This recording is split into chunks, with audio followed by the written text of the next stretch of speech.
박원곤 한동대 국제지역학 교수, 홍현익 세종연구소 외교전략연구실장.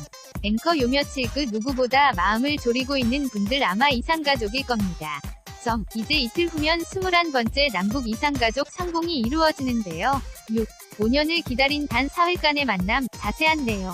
홍현익 세종연구소 실장, 그리고 박원곤 한동대 교수와 짚어보겠습니다. 두 분 어서 오십시오. 인터뷰. 안녕하세요. 앵커 2015년 이후에 3년 만입니다. 그동안 정말 많은 일이 있었어요. 인터뷰. 북한이 계속해서 도발을 해서 특히 작년에 근수도 없이 많이 미사일 쏘고 수소폭탄급 핵실험을 하고 했는데 금년에 전격적으로 김정은 위원장의 10년사. 사실 그 10년사도 우리가 유도해 놓은 측면이 있죠. 왜냐하면 한미연합훈련을 작년 12월에 연기하는 걸 검토한. 다 이렇게 하고 올림픽에도 적극적으로 참여해 줬으면 좋겠다 했더니 김정은 이 정책을 바꿔서 남북의 뜻이 모여서 올림픽을 성공적으로 개최하고 정상회 감도해서 이산가족 상봉을 하기로 했는데 그게 2년 전에 집단식당 종업 원 탈북자들 그분들이 전부가 다 뜻을 모아서 온 것은 아니다라는 그런 얘기가 나와서 북한이 또 신이 나서 돌려보내라 그래서 안 돌려보내면 이산 가족 상봉도 어려울 수 있다는 식으로 얘기를 했지만 아직까지는 그걸까지 고 큰 문제 삼지 않고 또 남북 정상회담은 2번이나 되고 또 그 큰 틀 위 남북관계를 유지해야 되는 게 남북 간의 큰 이익이라고 서로 느끼고 있기 때문에 결국은 이산가족 상봉이 내일 모레 되는 것이다. 이렇게 생각이 됩니다. 앵커 그러니까 사실 지난해만 해도 전쟁설이 돌 정도로 남북관계가 굉장히 경색됐었는데 말씀하신 대로 10년사를 기점으로 남북관계도 진척이 됐고 북미관계도 조금씩 진척이 되는 이런 상황에 이산가족 상봉이 이루어지는 거예요. 우리 측 상봉단 내일 속초에 모여서 교육을 받고 모레 북한으로 가서 만나게 되는데 규모가 이번에는 어느 정도나 됩니까? 인터뷰. 규모가 예전이랑 크게 다르지 않고 1차, 2차에 걸쳐서 만나고 있습니다. 그런데 1차 같은 경우에는 전체적인 가족수가 80여 가족, 주로 한국, 남측의 가족들이 만나는 거고 2차 상봉은 북측에서 비슷한 80여 가족 이 내려와서 만나게 돼 있는 거죠. 이번 상봉의 가장 큰 특징은 좀 안타 가운데 직계 상봉의 숫자가 점점 준다는 겁니다.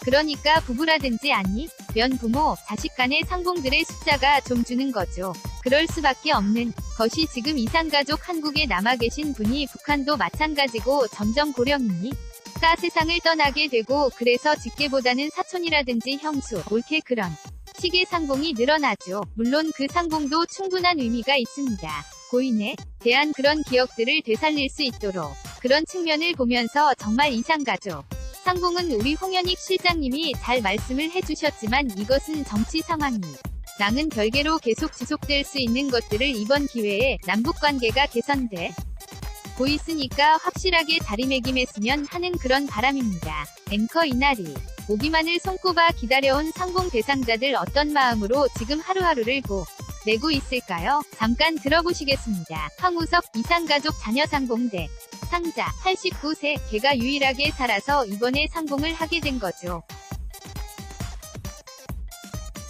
그 어려움을 겪으면서 그래도 이렇게 지금까지 살아줘서 진짜 고마워요.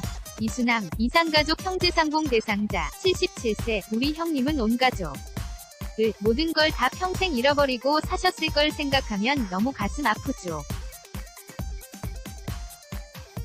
박기동 이산가족 형제상봉 대상자 82세 갑자기 고아가 된 거잖아요. 3남매가 정말 무진장 고생도 많이 했고 나중에 낳았을 때 장남이 돼서 동생들도 제대로 못 키웠느냐 그럴까봐 정말 동생 들 키우는 데 최선을 다한 거죠. 앵커 갑자기 고아가 돼서 이렇게 동생 들을 돌봐야 되는 이런 상황이 된 분도 있고 앞서 보셨듯이 3살 된 딸을 북에 두고 와서 지금까지 세월을 보냈던 사연도 들어봤는데 얼마나 정말 눈물의 시간을 보냈을까 싶습니다. 사흘 동안 만납니다. 나름 촘촘하게 정을 짜긴 했습니다마는 이 긴 시간을 사흘 만에 회포를 풀 수 있을까 싶습니다. 인터뷰. 사흘 동안 내내 같이 있어도 참 짧은 시간인데 같은 집에서 숙식을 하고 그렇게 해도 참 아쉬운데 행사들이 많습니다.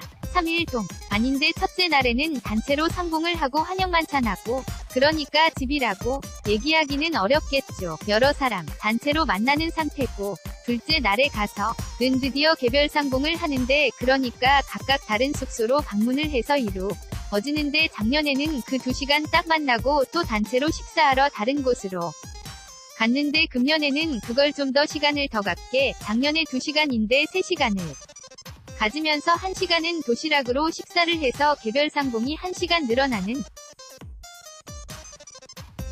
앵커 밥 한 끼는 가족끼리 먹을 수 있도록 인터뷰. 네, 그래서 늘어났고 그 다음에 단체 상봉을 둘째 날에 오후에 하고 그 다음에 마지막 날에는 벌써 가슴이 미어지는 거죠. 마지막 날에 작별 상봉하고 공동 조식하고 헤어지는 겁니다. 그러니까 참 안타깝죠. 각각 2시간씩이고 중식만 1시간. 이래서 11시간입니다. 작년에는 12시간이었는데 12시간이라도 의미가 있는 게 공동 중식이 2시간이 있는데 가족이 같이 하는 시간이 1시간이지만 그 시간이 더 소중하리라고 생각되기 때문에 11시간이지만 3년 전보다는 조금은 더 보람있는 시간이 아닐까 이렇게 생각이 됩니다. 앵커 그런데 개별 접촉도 어차피 하잖아요. 그런데 말씀하신 대로 같은 숙소에서 더 오랜 시간을 보낼 수 있게 하는 건 왜 안 되는 겁니까? 인터뷰. 사실가 이 자게 해줘야 되는 거 아닐까요?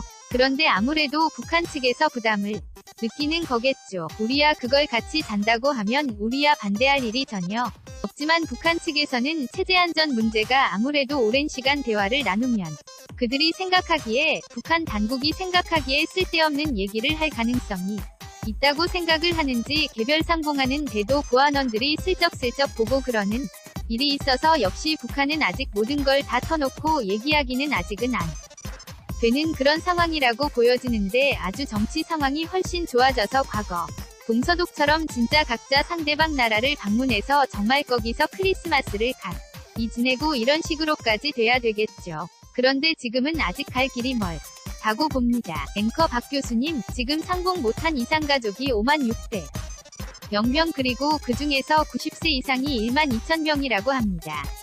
그러면 90세 이상이 지금 5분 위일 정도 되는 이런 상황 아니겠습니까?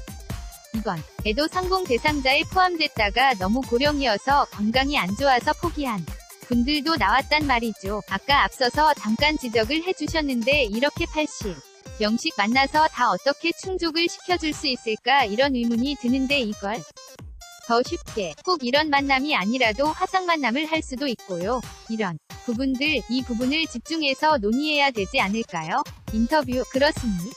전체 이상가족의 저희가 13만 명으로 보고 있는데 말씀하신 것처럼 56,000명, 50% 가까운 그런 이상가족들이 아직 상봉을 못한 거 고요. 그 중에 21%가 90세 이상이다라고 하니까 이런 식으로 만나면 그 분들이 이상가족을 상봉할 가능성은 굉장히 낮죠. 지금 여러 가지 방법이 있는데 이 방법이 이미 많이 논의가 됐고 사실은 제도화된 부분도 있습니다.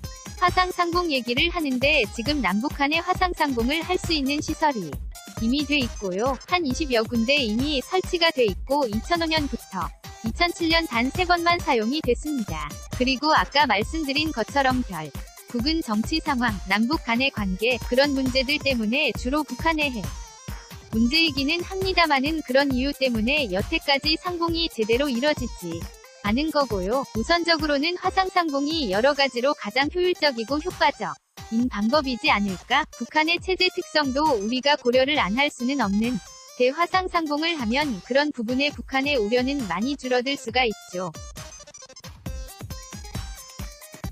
또 하나 서신왕래도 많이 얘기를 하는데 서신왕래도 지금 하고 있습니다. 한국의 남북 이상가족 생사 확인 및 교류 촉진에 관한 법률에 따라서 서신 한 번에 80만원씩 한국이 그것에 대한 보조를 하고 있죠. 그런 대서신 왕래라는 것은 한 번 가는데 3에서 4일 이상 걸리고 또 북한서 신은 검열을 받는 부분이 있어서 그것도 우리의 기대 수준을 만족하지는 못하죠. 그래서 현재로서는 화상 상봉을 정례화하고 하는 것을 활용하는 방법이 가장 좋다고 생각이 듭니다. 앵커 만남을 쉽게 하기 위한 여러 가지 방안들이 나오고 있는데 말씀하신 화상 상봉 이런 부분이 정례화되게 하려면 남북관계가 앞으로 조금 더 진전이 있어야 되지 않을까 이런 생각이 는데 남북이 3차 정상회담을 평양에서 열기로 합의를 했습니다. 그런데 9월에 열겠다 시기만 정했고요. 구체적인 날짜는 아직 정해지지 않았습니다. 일단 녹취 들어보시죠. 일선권 북측 수석대표, 북남 수뇌분들이 평양 상봉이 또 진행되고 있는 만큼 이 문제를 논의하면 앞으로 민족이 나는 또 소망하는 문제들의 확답을 줄 수 있는 것으로 된다. 명균 우리 측 수석대표, 북측의 여러가지 일정들, 상황들을 감안할 때 일단 9월 안에 평양 정도로 해놓고 구체적인 날짜는 좀 더요. 여러 가지 상황을 보면서 협의해 나가자. 앵커 지금 북측의 여러가지 일정들을 고려해서 이런 얘기를 들어보셨는데 그렇다면 구전구절도 있고요. 유엔 총회도 그 다음에 있고 또 폼페이오도 북한으로 들어가기로 해서 북미 관계 여러가지 변수에 따라서 날짜가 유동적일 수 있다 이렇게 볼 수 있을까? 인터뷰 당초에는 북미 관계가 소강 상태, 교착 상태로 가니까 우리 정부가 뭔가 돌파구를 중재자적 역할을 해야 되겠다. 그래서 8월 말에 평양이 아니더라도 판문점 같은 데서라도 실무회담을 해서 북한의 최고 지도자한테 행동을 나설 것을 촉구하면서 그걸 가지고 트럼프 대통령을 설득을 해서 종전선언도 하면서 핵에 대한 신고도 하게 이런 식으로 해서 진도를 나가려고 했는데 북한에서는 이게 4.27 정상회담에서 평양이라고 못 박았는데 평양으로 해야 되지 않나 그러면서 조금 시간이 필요하고 보안이나 여러 가지 위전 절차 이런 것 때문에 9월로 해야 되겠다. 그러니까 9월로 하면 9월 9일 이 북한 정권 수립 70주년 기념일인데 거기에 우리 대통령 그 즈음에서 가신다는 게 굉장히 정치적인 부담이 크잖아요. 아직은 그럴 단계는 아니라고 저도 생각이 되기 때문에 그건 또 피해야 되잖아요.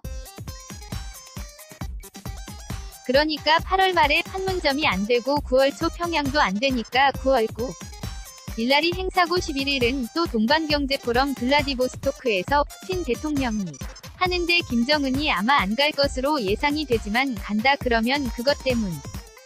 그런데 안 간다고 보면 11일부터 한 14일까지 15, 16일은 주 말로 들어가니까 11일에서 14일이 제일 유망하고요. 그 다음에 18일부터는 또 유엔 총회가 열리는데 올해 지금으로서는 북한의 외무상이 연설하게 돼 있는데 김정은이 또 간다고 할 수가 있거든요.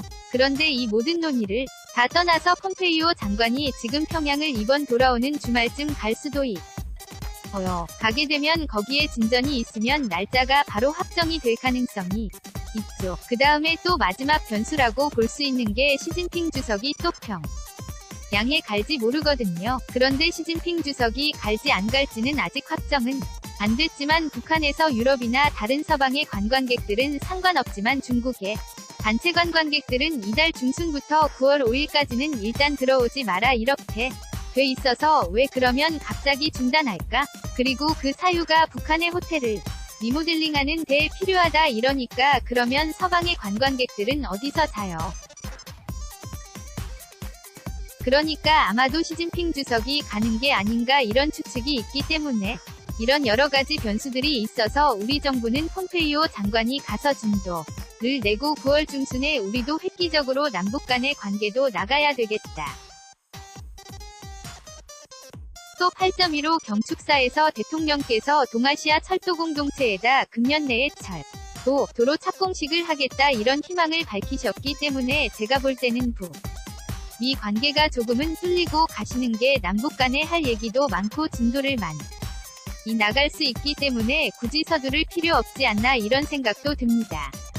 앵커 아까 중국 시진핑 주석 북한 방문 가능성 이야기해 주셨는데 만약 대방북을 하게 되면 시진핑 주석이 북한에 가는 건 처음이잖아요. 어느 정도 가능성이 있다고 보십니까? 인터뷰 지금 제가 알기로는 북한이 역투구를 하고 있다고 알고 있습니다. 북한이 어떻게든지 시진핑 주석을 특히 구전구절 그들이 말하는 공화국 창건 70주년을 기념을 해서 시진핑 주석을 방북을 추진하고 있다는 거죠. 앵커 가게 되면 언제 갈까요? 인터뷰 가게 되면 구전구절에 맞춰서 가는 게 북한으로서는 최상의 시나리오 인 거고요. 지금 북한이 구전구절을 기념하기 위해서 해외에 많은 사절단을 들여보려고 하는데 잘 안되고 있답니다. 한 3, 4일 전 기준으로 군대 해외 한 2개국에서만 참석 의사를 표명했다고 하고요. 북한의 입장에서는 시진핑 주석이 온다면 지난번 3차 김정은 위원장의 방중 때 얘기한 것처럼 사회주의 체제를 공유하는 국가들의 우애, 특히 이것이 사회주의 국가 창건 70주년이니까 굉장히 큰 의미가 있죠. 그래서 오히려 다른 국가에 단절단이 오지 않더라도 시진핑 주석만 오면 북한의 입장에서는 충분히 개 선전 효과도 있고 의미를 찾을 수 있다라고 하는데요. 지금 조심스럽게 관측이 됩니다마는 중국도 내부 문제가 지금 복잡하거든요.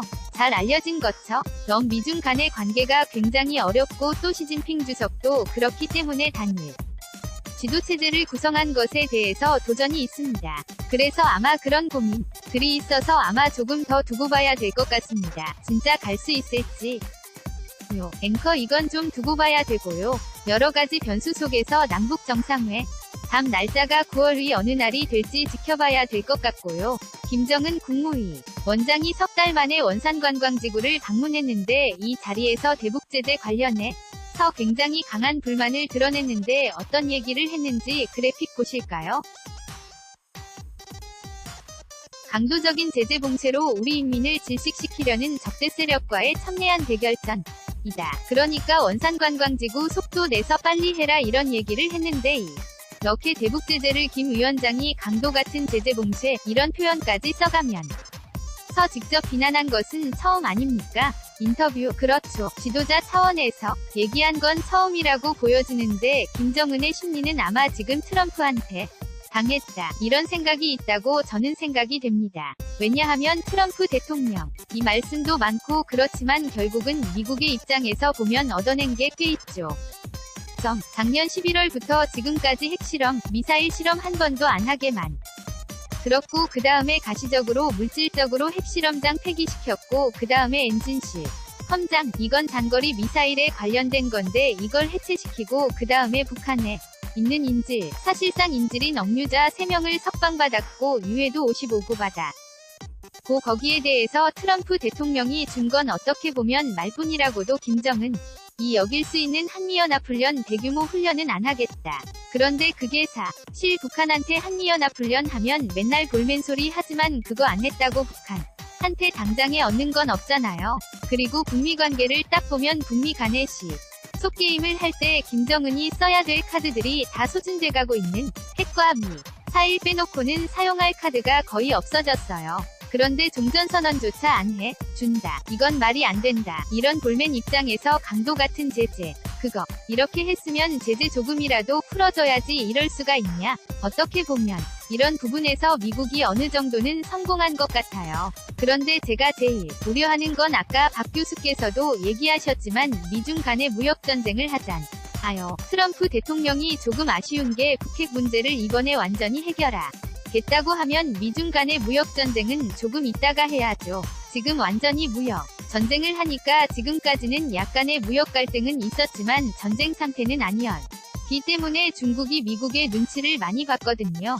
그런데 지금은 중국이 더 이상 미국의 눈치를 보지 않을 정도로 그냥 마구잡이로 막 하니까 중국도 그렇다면 나도 북한한테 더 이상 제재 안 하겠다 이렇게 나오니까 이게 게임의 양상이 많이 달라지는 것 같아요. 미중 무역전쟁이 상당히 악영향을 주고 있다고 봅니다. 앵커 너무 동시다발적으로 많은 일을 한꺼번에 해결하려는 트럼프 대통령의 행보, 정치적 행보에도 북미 관계가 영향을 받을 수 있다. 이런 얘기를 해주셨는데 북한이 지금까지 내놓은 조치들을 이걸 선제 조치로 볼 수 있을 것인가 없을 것인가. 북미 간에 굉장한 시각차가 있는 것은 맞지 않습니까? 지금 미국에서는 사찰 검증을 먼저 해야 우리가 종전선언을 해줄 수 있다 이런 입장을 보이고 있는데 북한은 이거에 대해서 앞서 얘기가 나왔는데 강도 같은 조치다 이런 얘기를 하고 있는 상황이에요. 노동신문이 관련해서 종전선언은 정치적 선언에 불과하다. 트럼프가 결단해야 된다 이런 논평을 내놨거든요. 이거 어떻게 볼 수 있을까요? 종전선언 무게감을 조금 낮추려는 이런 의도가 숨어 있을까요? 인터뷰. 북한의 입장은 지금 홍현익 실장님이 잘 말씀을 하셔서 그런데 미국의 입장은 좀 다르게 바라보고 있죠. 왜냐하면 지금 풍계리로 시작해서 동창리 또 유해 발굴에 대한 그런 조치, 선제적인 조치, 선의의 조치를 한 건 사실이지만 미국의 입장에서는 그것이 비핵화의 실질적인 조치는 아니다라는 거죠. 비핵화가 되려면 아주 간단합니다. 검증, 신고, 팩이거든요. 그러니까 그것이 비핵화의 시작이다라고 우리는 늘 얘기를 하는 거고 그것은 통상으로 다 받아들여지는 거고요. 그런데 그런 기준으로 볼 때 지금 북한 비핵화를 시작 안 했다라는 것이 미국의 기본적인 입장이고요. 그리고 4.27 판문점 선언, 또 6.12 북미 정상회담에서 기본적인 정신이고 한이 비핵화를 하겠다는 거 아닙니까? 온전한 한반도의 비핵화. 그렇기 때문에 어떤 선제적인 다른 조건을 걸지 말고 비핵화의 최소한 초입은 시작해야 된다. 그것이 바로 신고다라는 게 미국의 입장이고요. 또 하나는 종전 선언에 대해서 방금 말씀하신 것처럼 북한의 입장에서는 그것이 대북 적대시 정책 철회를 위한 시발점이라고 얘기하고 있습니다. 그런데 미국의 입장에서는 종전선언을 하고 나면 이것이야말로 불가역적인 돌이킬 수 없는 부분이고 그리고 트럼프 행정부가 비핵화에 지난한 협상이 시작이 될 텐데 본격적으로 거기에 매 단계별로 북한이 원하는 단계별로 줄 수 있는 카드가 거의 없습니다. 그나마 종전선언이 갖고 있는 카드 중 하나고요. 행정부 차원에서 대북제재 완화를 계속 북한이 얘기를 하고 있는데 그것은 행정부 차원에서 줄 수 있는 것이 아니라 미 의회에서 줄 수 있는 것이고요.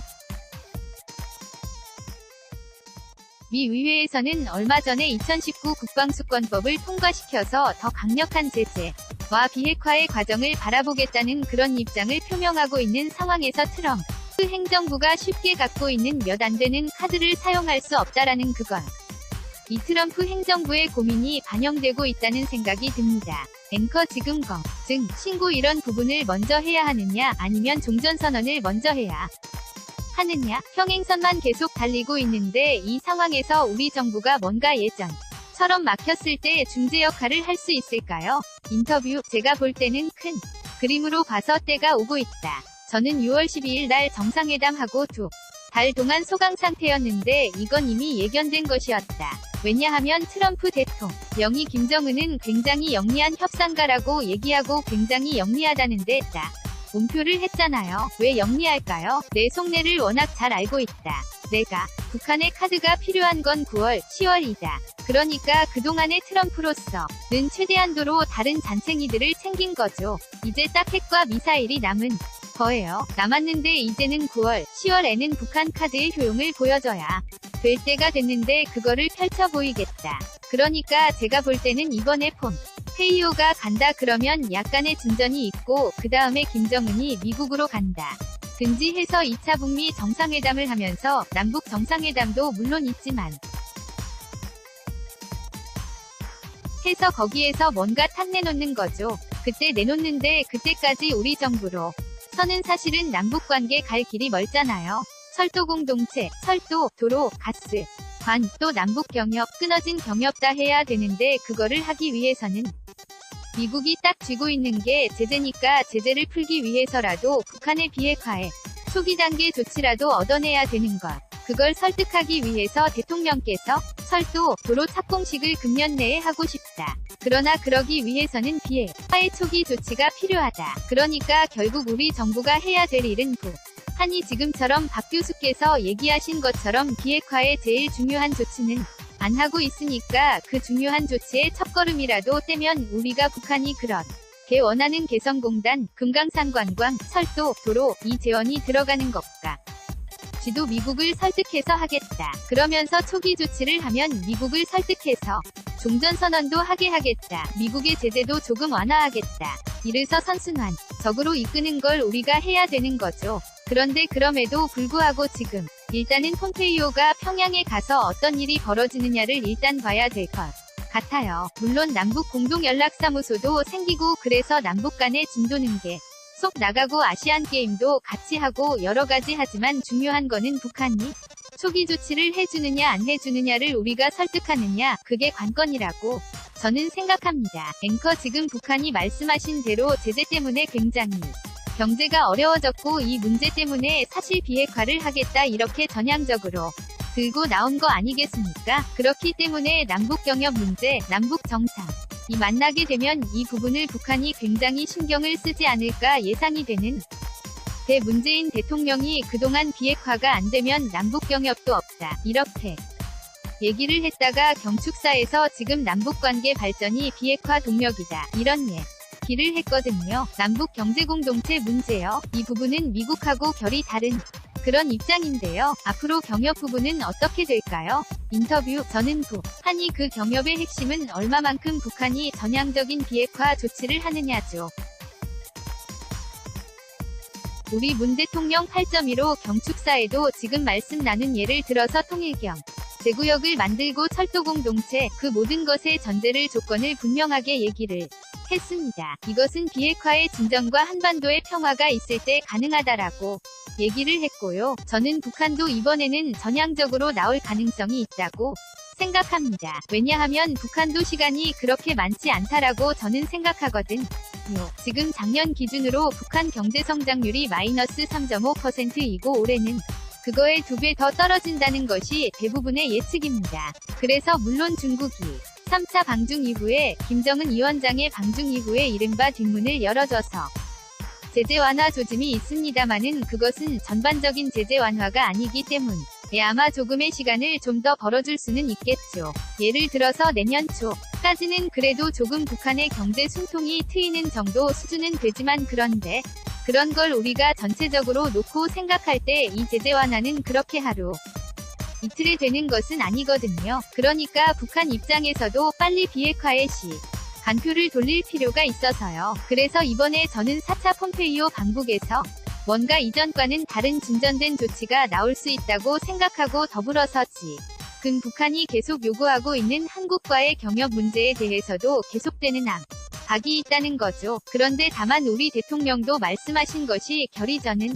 크게 다르다고 생각하지는 않습니다. 전체적으로 8.15 경축사의 경제문 제에 많은 할애를 해서 얘기를 했는데 그 핵심은 우리가 이만큼 준비를 하고 있다. 얼마든지 북한이 비핵화에 대해서 조금 진전된 조치를 보이면 하는 예를 들어서 철도 착공식 같은 경우에는 올해 안에도 가능하다는 그림들을 다 보여준 거거든요. 카드를 보여준 거죠. 앵커 어떻게 보면 넌 경제적인 게 다 준비가 돼 있으니까 비핵화의 선제 물꼬를 터라 이런 압박일 수도 있겠네요. 인터뷰. 저는 그런 메시지로 읽었습니다. 앵커. 알겠습니다. 어쨌든 이런 복잡한 이런 변수들이 남북관계, 또 북미관계에 있는데 이런 변수 없이 남북관계를 발전시킬 수 있는 부분이 문화, 스포츠.